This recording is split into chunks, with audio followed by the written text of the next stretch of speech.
Cisza w muzealnych korytarzach bywa zdradliwa, zwłaszcza o tej porze. Gdy światła gasną, a jedynym towarzyszem jest miarowy szum wentylacji i oddech minionych epok, drobny pyłek tańczący w snopie latarki potrafi przywołać całe stulecia.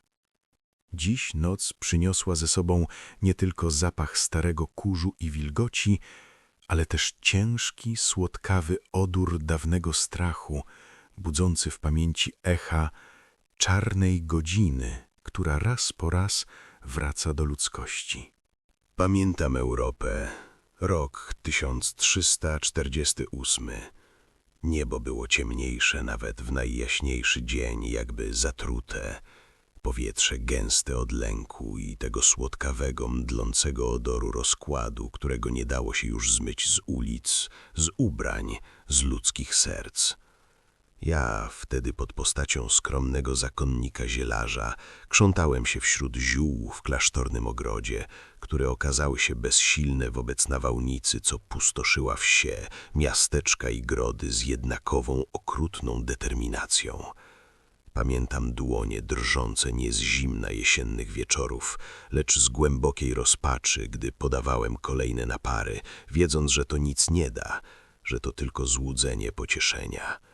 Patrzyłem na gorączkujące twarze, na opuchnięte węzły, na pęcherze i te przerażające czarne plamy, które pojawiały się i rozprzestrzeniały z szybkością złego snu.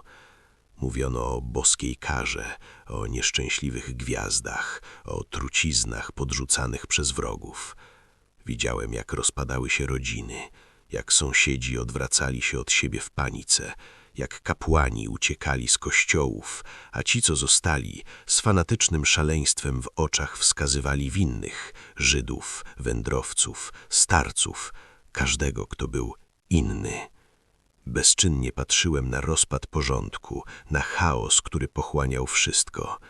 Moja nieśmiertelność była wtedy ciężarem, świadomością, że przeżyję tę rzeź, a oni nie, że będę świadkiem kolejnego wschodu słońca, a ich świat pogrąży się w ciemności i zapomnieniu.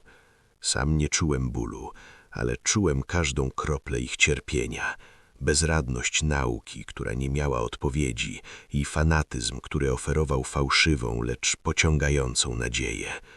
To była lekcja o kruchości cywilizacji, której nie sposób zapomnieć. Ileż to razy, w długim biegu stuleci, człowiek staje w obliczu nieznanego wroga, tak samo ślepy na jego prawdziwą naturę, tak samo przerażony jego nieuchwytnością. Czarna godzina to nie tylko fizyczna śmierć, co zbierała żniwo z powietrza czy ziemi. To przede wszystkim śmierć rozsądku, zanik empatii, rozpad więzi społecznych. Widziałem to wtedy na każdej zakurzonej ulicy, w każdej gorączkowej modlitwie i w każdym okrzyku o zemście. Plotki rozprzestrzeniały się szybciej niż zaraza, zatruwając umysły i serca skuteczniej niż jakakolwiek trucizna. Szeptano o studniach zatrutych przez obcych, o spiskach diabolicznych, o demonach, które przybrały ludzką postać. Zamiast szukać ukojenia w jedności, szukano kozłów ofiarnych. Zamiast budować mosty, stawiano mury nieufności. Lęk, niczym pasożyt, wysysał z ludzi to, co najlepsze, pozostawiając pustą skorupę, gotową przyjąć każdą, najbardziej absurdalną prawdę, byle tylko wskazywała winnego. Widziałem, jak łatwo było manipulować masami, jak szybko panika przeradzała się w gniew, a gniew w przemoc.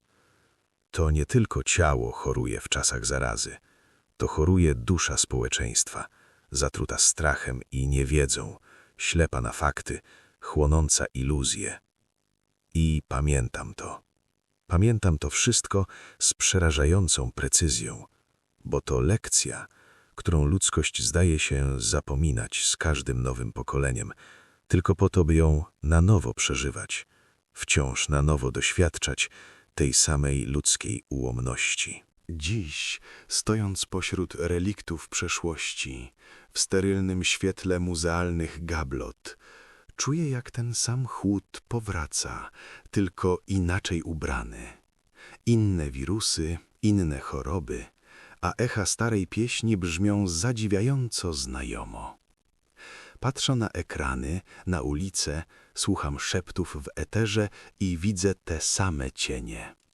Panika karmiąca dezinformację, szukanie winnych w tych, którzy myślą inaczej, w tych, którzy są obcy, którzy nie pasują do przyjętej narracji. Kłamstwo, podane jako wygodna prawda, rozchodzi się z prędkością światła, podczas gdy nauka powoli i metodycznie z trudem toruje sobie drogę, często ignorowana.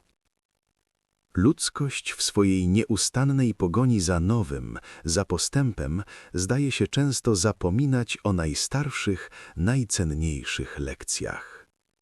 Myślimy, że jesteśmy mądrzejsi, bardziej oświeceni, odporni na prymitywne lęki, ale kiedy strach zaciska pętle, mechanizmy obronne sprzed stuleci wciąż działają z tą samą pierwotną siłą. Wciąż te same pytania, te same błędne odpowiedzi, wciąż ta sama gotowość do odrzucenia rozsądku na rzecz prostej, choć fałszywej i często krzywdzącej narracji. Historia nie powtarza się dosłownie, ale jej rymy są głośne i wyraźne. I ja, wieczny świadek tych rymów, słyszę je doskonale. Wciąż ten sam refren grany na instrumentach o zmiennym kształcie. Mroczne godziny mijają, ale ich cienie pozostają głęboko w tkance ludzkiej pamięci. I czasem, gdy zapada noc, czuję, że ten wieczny strach wciąż czai się tuż za progiem, wciąż gotowy, by znowu zagościć w sercach, czekając na swoją kolej.